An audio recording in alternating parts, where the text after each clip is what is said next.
Hi everyone, welcome to my channel, the SSC Aspirants। तो guys, आज इस video में हम करने वाले हैं SSC CHSL के लिए प्रैक्टिस सेट नंबर 1। यानी इस वीडियो में आज हम मिक्स क्वेश्चंस की प्रैक्टिस करने वाले हैं, जो एग्ज़ाम पॉइंट ऑफ व्यू से लेके बहुत ज़्यादा इम्पोर्टेंट है। ठीक है, तो गाइस, जैसे आप सबको पता है कि CHSL का पेपर आने वाला है। ठीक है, और CHSL के पेपर में मैथ से जो है 25 क्वेश्चंस आते हैं। ठीक है, तो आज से हम CHSL के पेपर तक रोज़ एक प्रैक्टिस सेट सॉल्व करेंगे। इससे क्या होगा, हमें पता चलेगा कि हमारी तैयारी कहाँ तक है और हम टाइम को कैसे मैनेजमेंट कर सकते हैं। ठीक है, और हमें अपने लेवल की भी जानकारी हो जाएगी। तो आइए बिना किसी देरी के वीडियो की शुरुआत करते हैं और सॉल्व करते हैं आज का पहला क्वेश्चन, जो है ये। ठीक है, तो क्वेश्चन क्या कह रहा है, जो ये जो क्वेश्चन है वो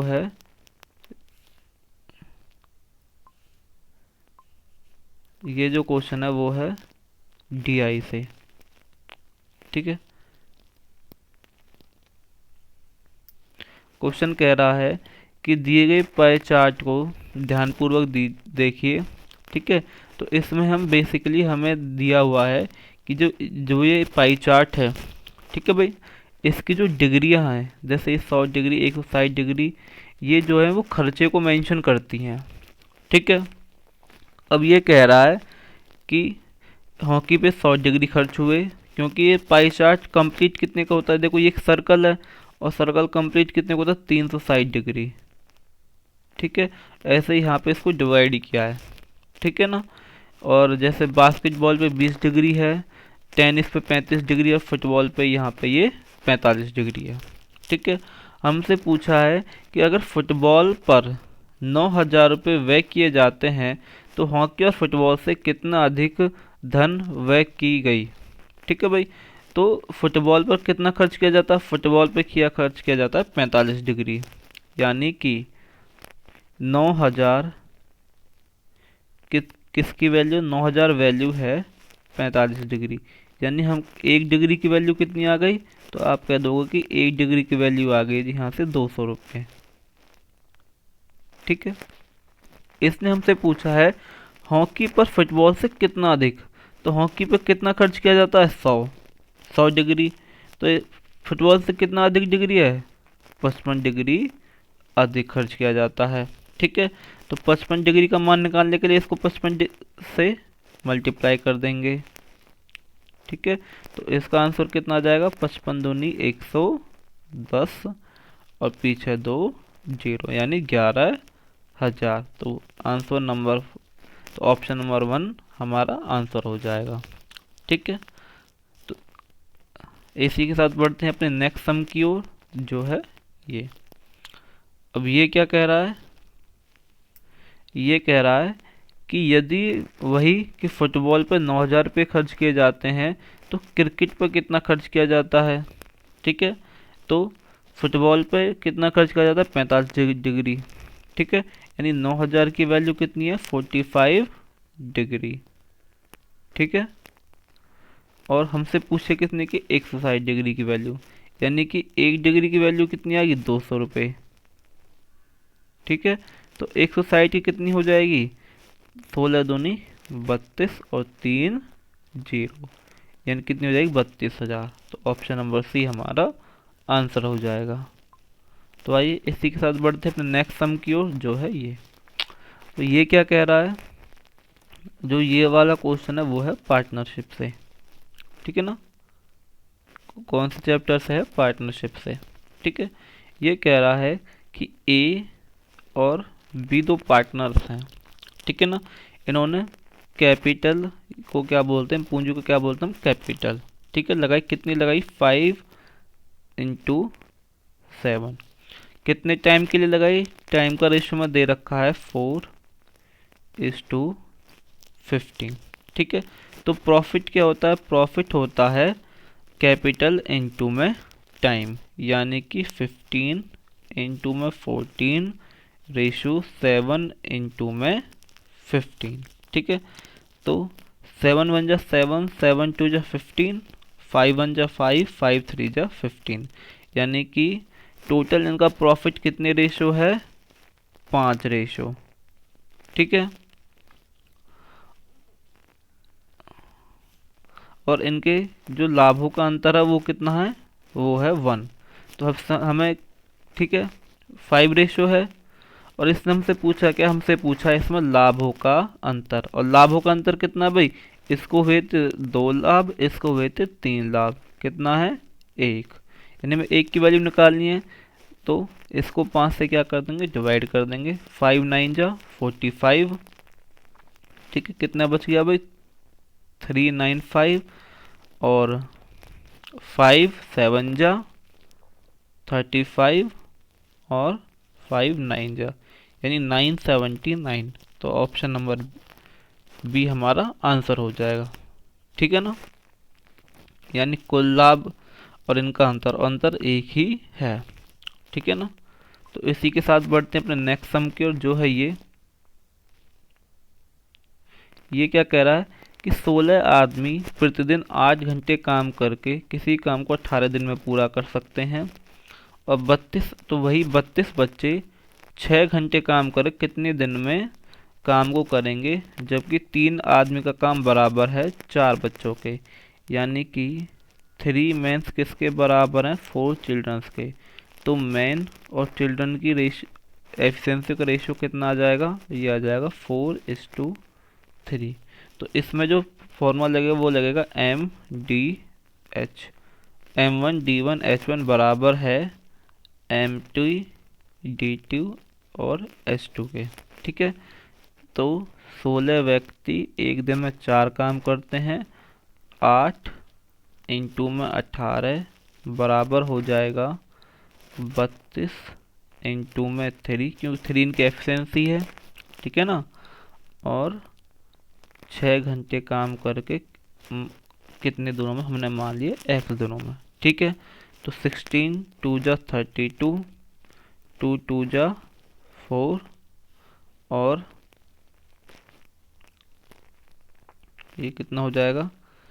3 6 जा 18, और 6 से ये 6 कट गया, तो x की वैल्यू क्या आ गई? 2 8 जा 16, यानी कितने दिनों में कर देंगे? 16 दिनों में। तो ऑप्शन नंबर डी। ठीक है, तो इसी के साथ बढ़ते हैं नेक्स्ट सम की ओर, जो है ये कह रहा है कि 2 अंकों की संख्या का अंतर 3 है, तो यहाँ अंतर 1 है, यहाँ अंतर 1 है, और यहाँ अंतर 3 है, और यहाँ भी अंतर 3 है। तो ये ऑप्शन तो हमारे कट गए। ठीक है भाई, और कह रहा है कि दहाई और इकाई के अंकों का अनुपात 2:3 है। यहाँ अनुपात कितना है भाई? यहाँ अनुपात है 2:1, और यहाँ अनुपात है 2:3। तो यही हमारा आंसर हो जाएगा। तो ऑप्शन नंबर डी हमारा आंसर हो जाएगा। ठीक है ना, तो इसी के साथ बढ़ते हैं नेक्स्ट सम की ओर।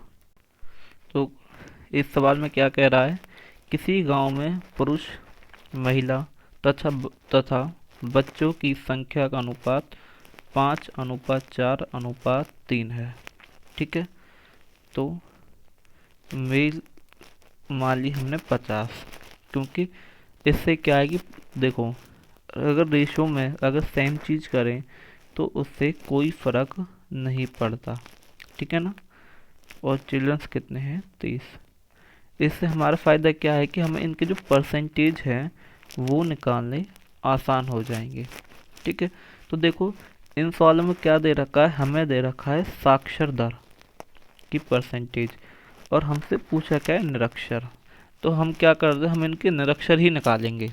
जैसे कि अगर 60% पुरुष साक्षर हैं, तो फिर निरक्षर कितने हैं? 40%, यानी कि 20।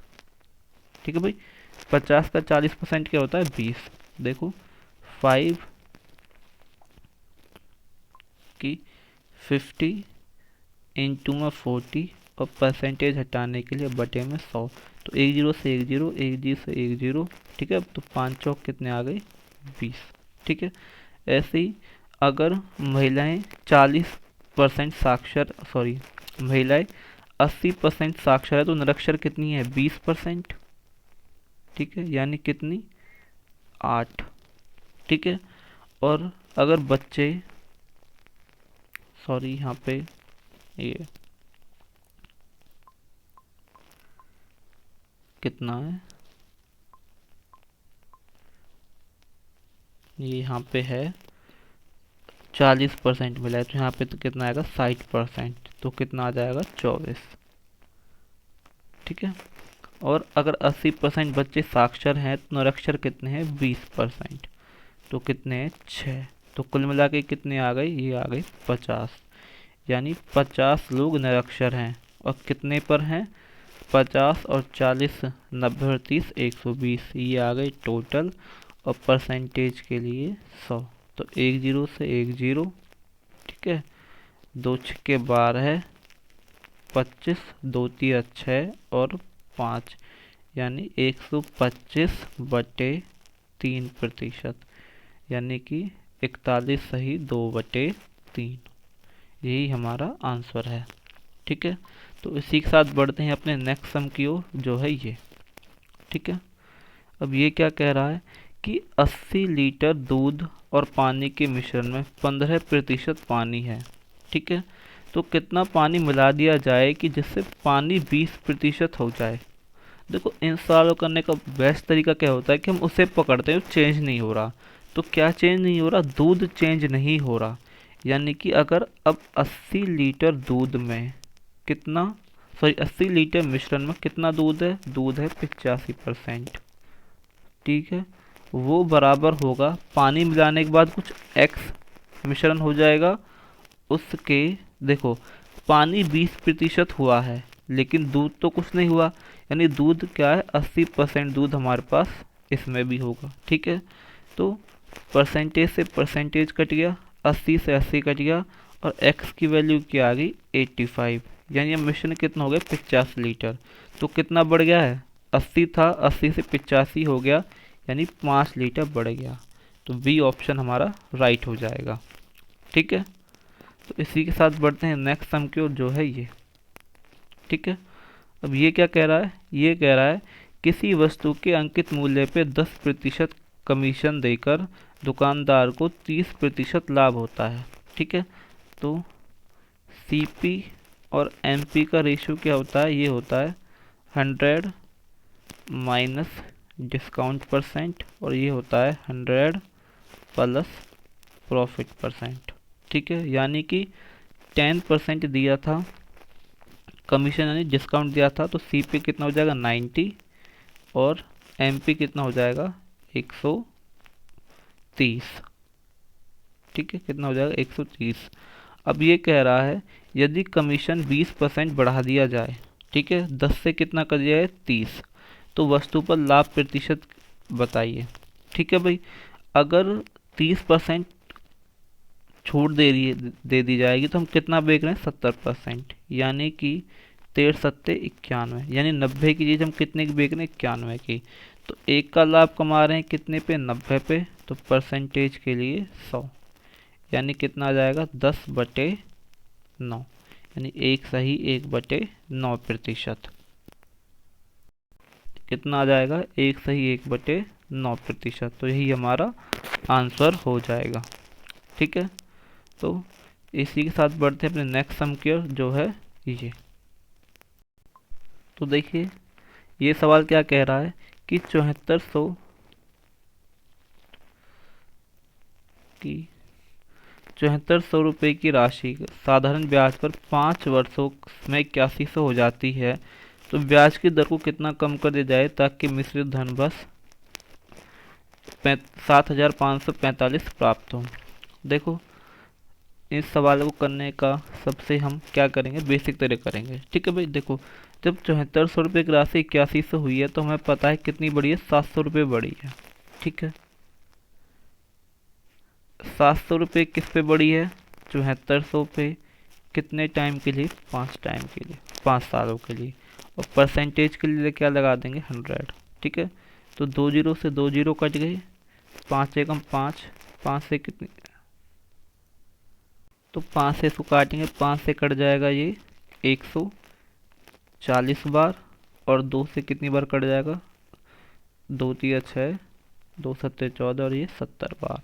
यानी कि R% क्या आ जाएगा, R% आ जाएगी पहली 70/37%। ठीक है, अब ये कह रहा है कि अब चाहिए बस 145 रुपये। देखो 7400 से बस 7545 रुपये, यानी कि 145, वही कितने पे चाहिए। और परसेंटेज के लिए 100, तो 2 जीरो, देखो 74 से 2 जीरो से 2 जीरो कट गई, 5 से कितनी बार कट गया, ये कट गया 5 दूनी 10, और 5 9 45, यानी ये कितना हो गया, ये हो गया 29/74। ठीक है, तो पहले 70/37% थी, अब 29/74% है। तो देख लेते हैं कितना अंतर है, तो माइनस, तो 74। ठीक है, देखो 74, और ये यहाँ से आ गया, ये 2 पे जा रहा है, 140 माइनस में 29। ठीक है, थोड़ा स्पेस कर लेते हैं कि क्या था, 100, 1 मिनट, क्या था, ये था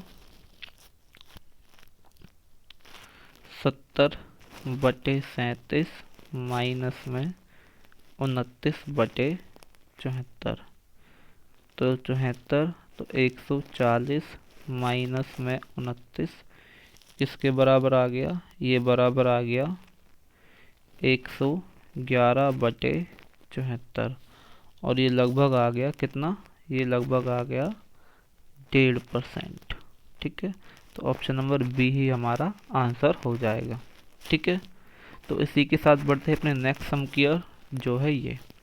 ठीक है, ये कह रहा है कि नीतुन और नीरू की जो मासिक आय है वो 8:9 है। ठीक है भाई, और दोनों की जो खर्चा है वो कितना है 1500 रुपये, और बचत का जो अनुपात है वो 13:15 है। तो हमें इनकी मासिक आयों में अंतर बताना है। ठीक है, तो 8x माइनस 1500 बटे 9x माइनस में 1500 किसके बराबर है 13:15। तो क्रॉस मल्टीप्लाई, तो 15 अट्ठे 120x माइनस में 15:15 मल्टीप्लाई बाई 15 125। देखो 2 जीरो का भी छोड़ देते हैं।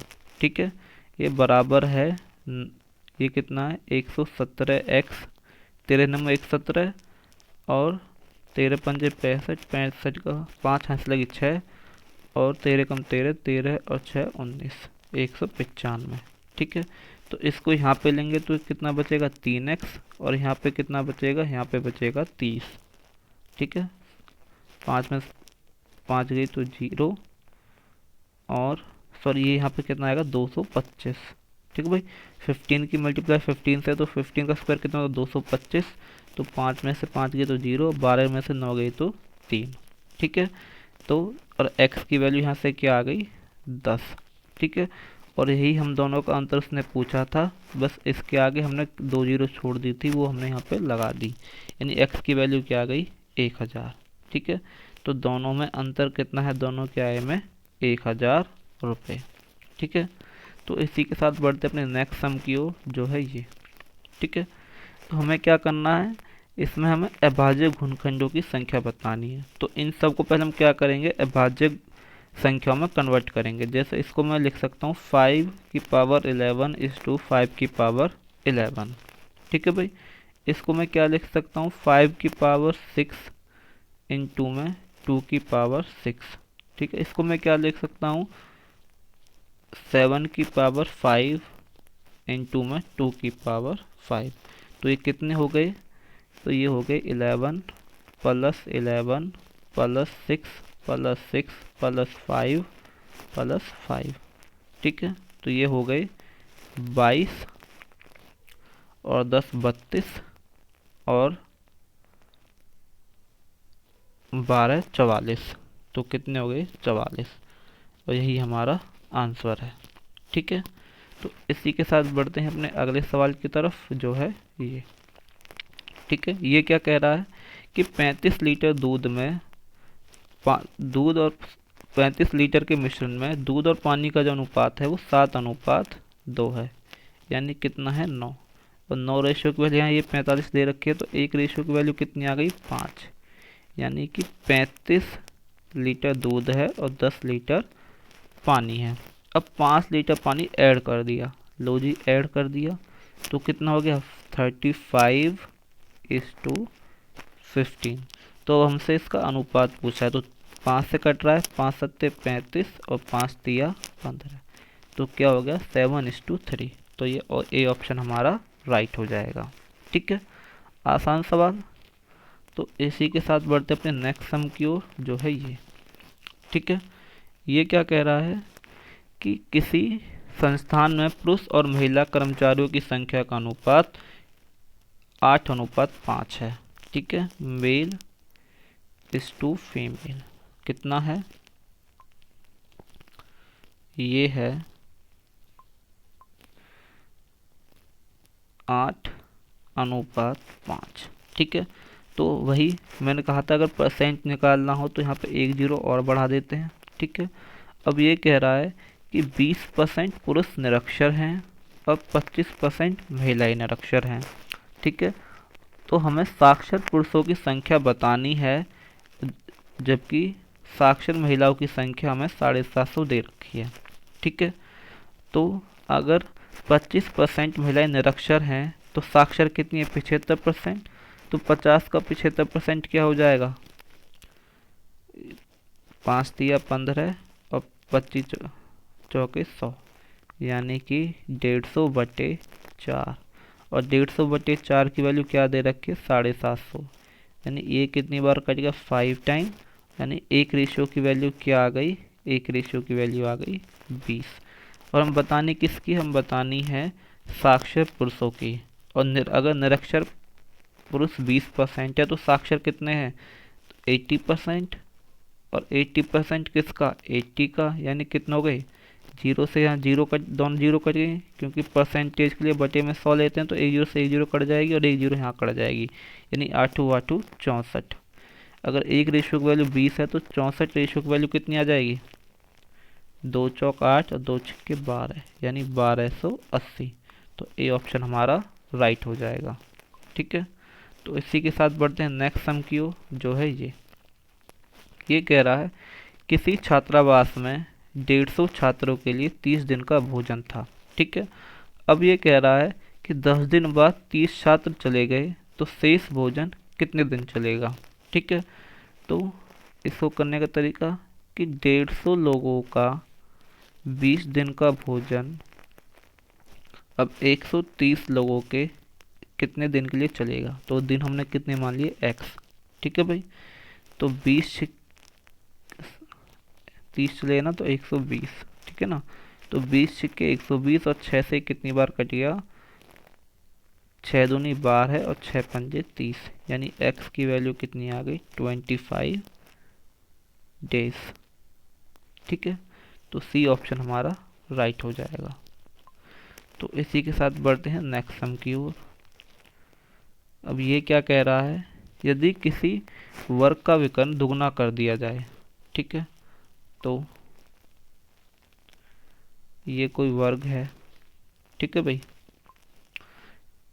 ये यहाँ पे इसका विकर्ण है। अब ये कह रहा है इसका विकर्ण अगर दुगना कर दिया जाए, तो मान लेते हैं ये 2 है, ये 2 है, तो ये कितना था? 90 डिग्री। तो इसका विकर्ण कितना हो गया? तो इसका विकर्ण हो गया 4 + 4, यानी 2 का स्क्वायर प्लस 2 का स्क्वायर, यानी 16। ठीक है, कितना हो गया? 16, सॉरी 8। कितना हो गया? 8। ठीक है, और 8 को मैं क्या लिख सकता हूँ? 2√2। ठीक है ना, कितना हो गया? 2√2 हो गया। ठीक है, अब ये दुगना हो गया, दुगने का मतलब कितना हो गया 4√2, यानी कितना हो गया, इसमें हम इसको लेके आएंगे तो 16, यानी कितना हो गया रूट में 16। ठीक है भाई, सॉरी ये हो गया 32, रूट में 32, क्योंकि यहाँ पे 16 हो जाएगा, 16 टू जा 32। अगर रूट 32 हुआ है तो ये कितने हुए होंगे, तो ये भी दुगने हुए होंगे। ठीक है ना, क्योंकि ये 4 होंगे, जब ही तो 4 के स्क्वायर कितने होंगे, 16 प्लस 16 बराबर 32। यानी हम कह सकते हैं कि पहले भुजा 2 थी तो इसका क्षेत्रफल कितना था 4, अब कितनी हो गई, अब ये 4 हो गई, और इसका क्षेत्रफल कितना हो जाएगा 16, क्योंकि वर्ग का क्षेत्रफल क्या होता है ए स्क्वायर, तो क्षेत्रफल कितना हो गया 4 गुना। ठीक है, तो क्षेत्रफल कितना हो गया 4 गुना, यही हमारा आंसर है कि अगर किसी का विकर्ण दुगना हो जाए तो इसके क्षेत्रफल कितना हो जाता है 4 गुना। ठीक है भाई, तो इसी के साथ बढ़ते हैं अपने नेक्स्ट सम की ओर, जो है ये। ठीक है, ये क्या कह रहा है कि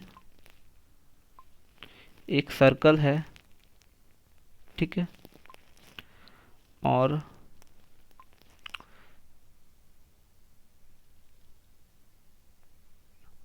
ठीक है,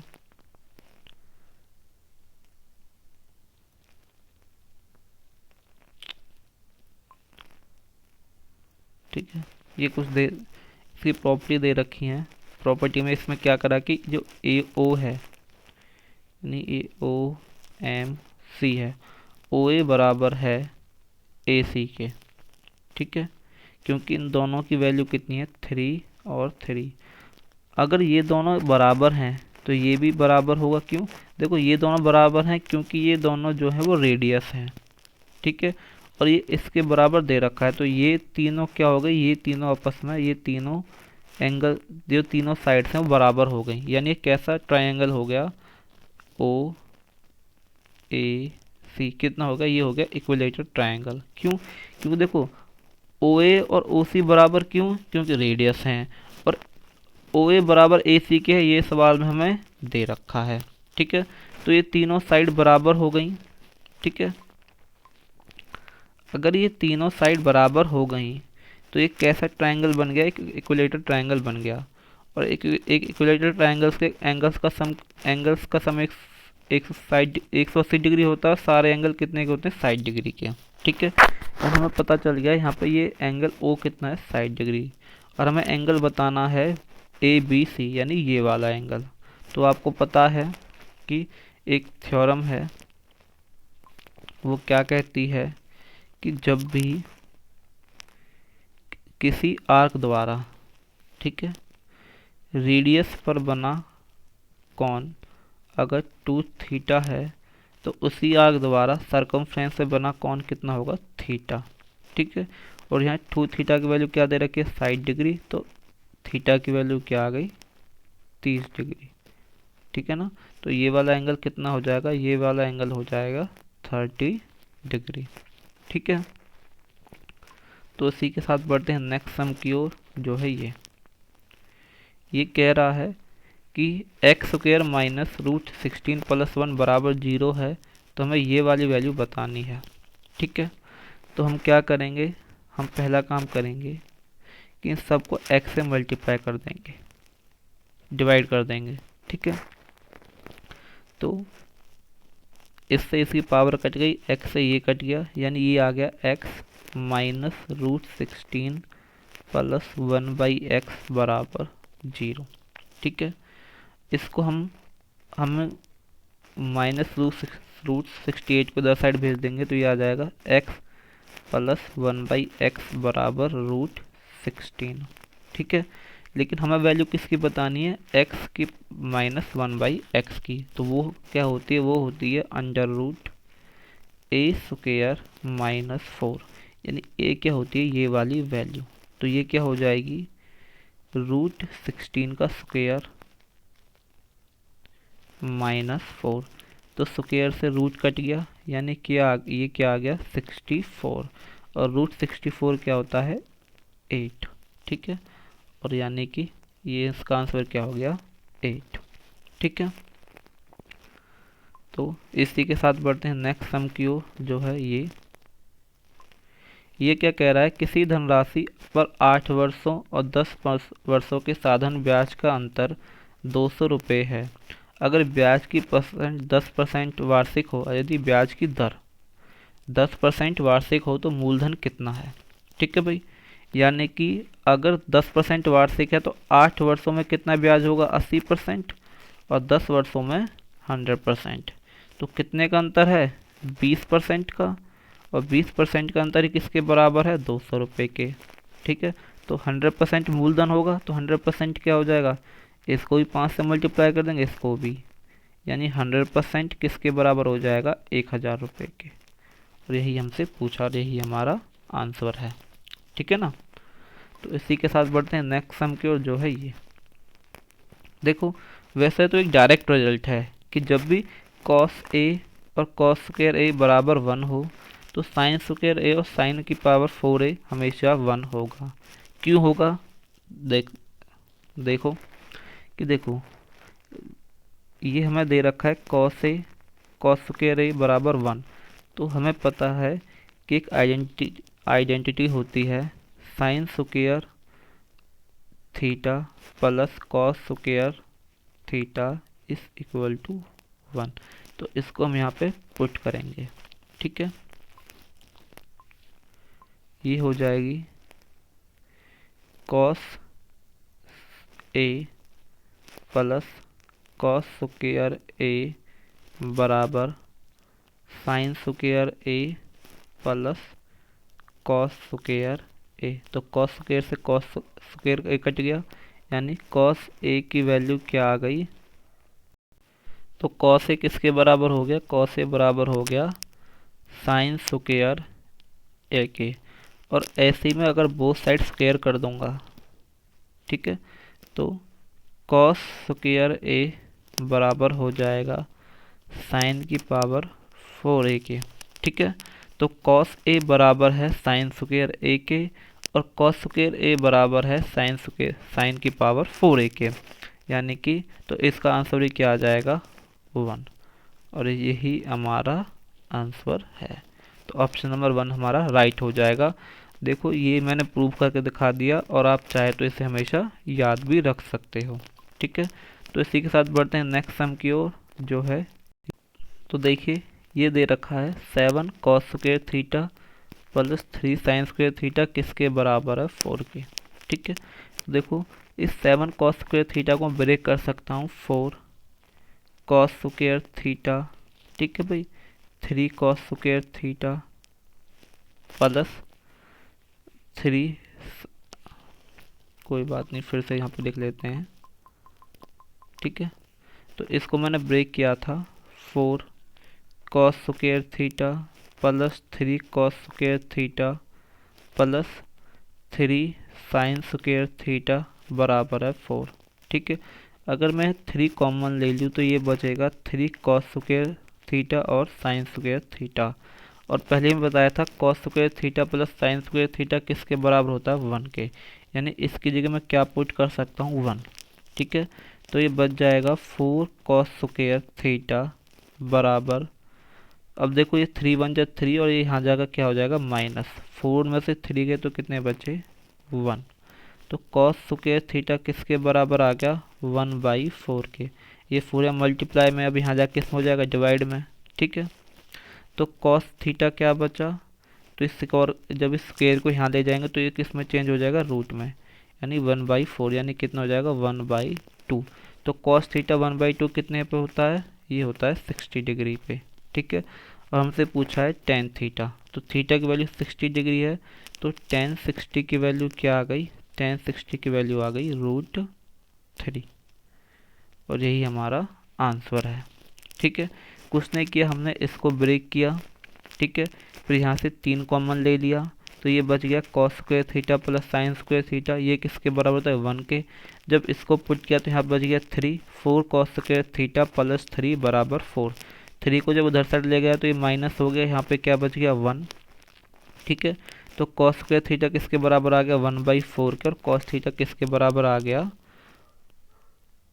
1/2 2 के, और कॉस थीटा 1/2 किस पे होता है 60 डिग्री पे, और टेन 60 का मान क्या हो गया √3। ठीक है, तो इसी के साथ बढ़ते हैं नेक्स्ट सम की ओर जो है ये। ठीक है, ये काफ़ी इंपॉर्टेंट क्वेश्चन है, हमेशा किसी न किसी पेपर में ज़रूर देखने को मिलता है। ठीक है, ये क्या कह रहा है कि ए बी ओ केंद्र वाले एक वृत्त का व्यास है। ठीक है, तो एक वृत्त बना लेते हैं। ठीक है, ये कह रहा है कि ए बी इस वृत्त का व्यास है। ठीक है, तो ये ए है, ये यहाँ पे बी है। ठीक है, डी सी उसकी एक जीवा है, तो ये हो गई एक जीवा डी और सी। ठीक है, ये दोनों, तो ये क्या बन जाता है, ये हमेशा बन जाता है एक ठीक है चक्रीय चतुर्भुज। ठीक है, क्वाड्रिलेटर, ठीक है ना, क्वाड्रिलेटर बन जाता है। ठीक है, अब ये कह रहा है कि एंगल बी ए सी, यानी बी ए सी, ये हमेशा एक सर्कलिक क्वाड्रिलेटर बनता है। ठीक है, साइक्लिक क्वाड्रिलेटर। ठीक है, तो ये वाला एंगल जो है वो है 20 डिग्री। ठीक है, तो हमें बताना है एंगल ए डी सी। ठीक है, कोई नहीं, बता देंगे। तो आपने एक थ्योरम पढ़ी होगी कि सेम आर्क द्वारा, यानी बीसी आर्क द्वारा बनाए हुए जो एंगल होता है, रीड सर्कमफ्रेंस पे जो एंगल होता है वो हमेशा एक बराबर होते हैं, यानी कि एक ही आर्क द्वारा सर्कमफ्रेंस बनाए हुए एंगल हमेशा क्या होते हैं बराबर। यानी बीसी आर्क द्वारा इस यहाँ से ये कौन सा एंगल है 20 डिग्री, अगर मैं इसी आर्क से, ठीक है, ये वाला एंगल बनाऊं तो ये भी कितना होगा 20 डिग्री।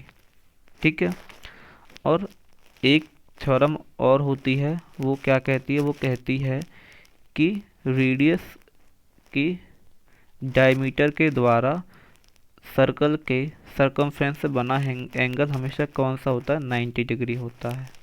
ठीक है, यानी इधर साइड से एंगल ये कितना हो जाएगा 90 डिग्री, और ये कितना है 20 डिग्री। यानी अगर कंप्लीट एंगल डी की बात करें तो ये कितना हो जाएगा 90 + 20 बराबर 110 डिग्री। ठीक है, और यही हमारा आंसर है। ठीक है, कि हमने इसमें दो थ्योरम यूज़ होती हैं कि एक ही आर्क द्वारा सर्कमफ्रेंस बने एंगल इक्वल होते हैं, और डायमीटर द्वारा सर्कमफ्रेंस पर बना एंगल हमेशा कितने डिग्री का होता है 90 डिग्री का। तो कंप्लीट एंगल डी कितना हो गया 90 और 20 110 डिग्री। ठीक है, तो आज की वीडियो में बस इतना ही।